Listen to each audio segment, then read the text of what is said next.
오늘은 우상은 세상에 아무것도 아니다는 제목의 말씀을 나누겠습니다.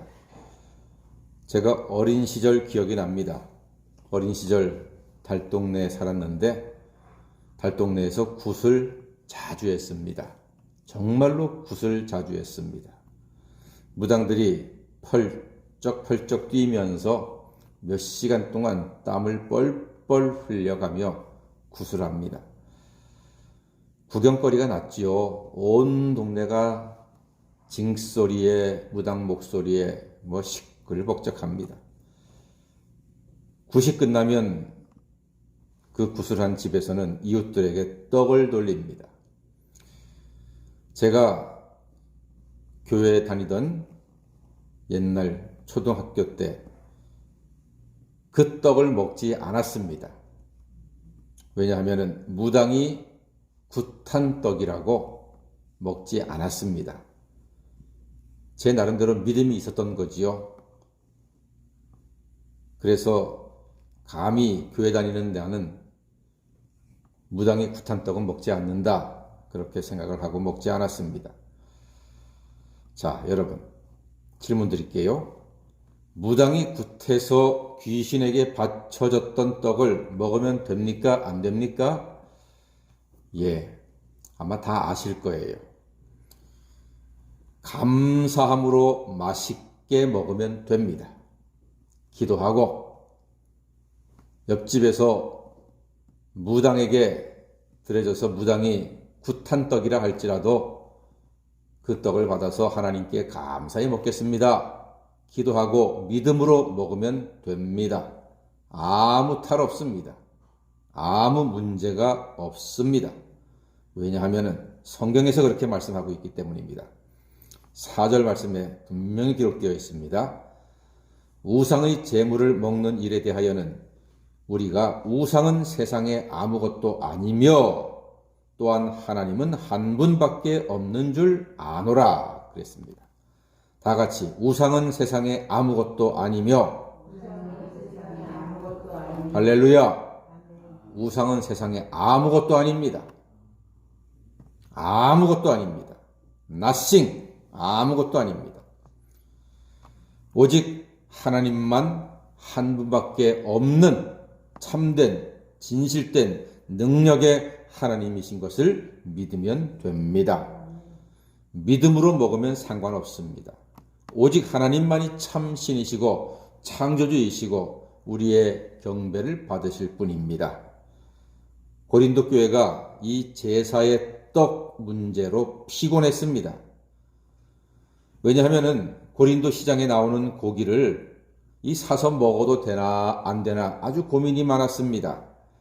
고린도 시는요, 우상에게 드려졌던 그런 고기들이 많이 나왔습니다. 항구 도시이기 때문에 여러 신들에게 제사를 많이 드렸습니다. 그러니까 제사를 드리고 많은 고기들이 시장으로 쏟아져 나오게 되고 사람들은 시장에 가서 고기를 사서 믿음이 없을 때는 아무 생각 없이 먹었는데 믿음이 좀 생기고 나니까 제가 초등학교 때 했던 것처럼 제사로 드려진 건 안 먹는다. 이제 이런 나름대로의 믿음이 있었거든요. 그래 놓으니까 여러 사람이 갈등이 생기는 거예요. 고기는 먹어야 되겠고 먹고 싶은데 제사로 쓰여진 고기를 갖다가 이게 먹어도 되냐 마냐 고민이 많았습니다. 그때 사도 바울이 고린도 전서를 통해서 확실하게 가르쳐주는 것입니다. 우상은 세상에 아무것도 아니다. 믿음으로 먹으면 된다. 하나님께 기도하고 먹어라. 이렇게 지금 가르쳐주고 정리를 해주고 있는 것입니다. 예, 다 같이 다시 한번 합니다. 우상은 세상에 아무것도 아니다. 예, 분명히 가슴에 새기십시오. 우상은 세상에 아무것도 아닙니다. 고민할 문제가 전혀 없습니다. 자, 그런데 또 다른 문제가 생겼습니다. 초신자가 보고서 엄청 놀랐습니다. 아니, 세상에 우리 교회 권사님이 우상에게 드려진 제물을 그 고기를 사서 먹었대요. 어머나, 권사님이 이러면서 초신자들이 시험에 드는 거예요.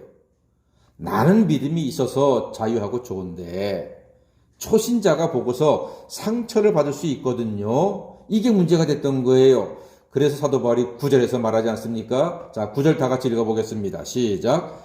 그런즉 너희의 자유가 믿음이 약한 자들에게 걸려 넘어지게 하는 것이 되지 않도록 조심하라. 아멘. 예, 나는 괜찮아. 나는 믿음이 있으니까 기도하고 먹으면 되는데 믿음이 약한 초신자들, 이제 교회 온 지 얼마 안 된 초신자들이 보고서 아니 세상에 권사님이 제사로 드려진 음식을 먹네, 그 고기를 사네, 이렇게 해서 마음이 흔들리면 안 되는 거 아닙니까? 그래서 조심하라고 지금 사도 바울이 가르쳐 줍니다. 자, 여기에 이제 연해서 우리 솔직하게 한번 얘기해 볼까요? 여러분, 술 먹으면 죄 짓는 겁니까? 죄 안 짓는 겁니까? 애매하지요? 성경 어디에도 술 먹으면 죄라고 써 있지는 않습니다. 분명합니다. 물론 술 취하지 말라고는 했습니다. 성령에 취하라고는 했습니다. 왜냐하면 술 취하면 노아처럼 실수하거든요. 술 취하면 말로 하나님 영광 가릴 수 있거든요. 술 취하면 절제력이 약해져서 하지 않아도 될 일들을 할 수가 있거든요. 그러니까 술 취하지 말라고 하는 겁니다. 술이 그 자체가 죄가 아니라 술에 취하게 되면은, 술독에 빠지게 되면은 하나님 영광 가리고 죄지는 일을 할 수 있기 때문에 술 먹지 말라는 거지, 성경 자체로는 술 먹지 말라는 말은 없다 하는 것을 일단은 기억하시고요. 자, 술 먹어도 죄는 아니죠. 담배 한 대 핀다고 해서 그게 무슨 죄가 됩니까? 솔직히 죄가 되는 건 아니에요. 그러나 우리 한국 교회는 세상 어떤 나라의 교회보다 술과 담배에 대해서 엄격하게 이야기를 하고 있습니다. 세상에 초창기 선교사님들이 방에 모여서 설교를 하는데 우리가 죄인입니다, 회개해야 됩니다 하니까 사람들이 그 말을 듣고 가슴이 괴로우니까 담배를 뻐끔뻐끔 펴대는 거예요. 방 안에서 너구리 오소리 잡는 거지요. 그러니까 아이고 이제 앞으로 우리는 교회에서는 예배드릴 때 담배 피지 맙시다, 이렇게 됐던 거예요. 그래가지고서 우리 한국 교회는 담배를 피지 않게 됐다, 이제 그런 얘기죠.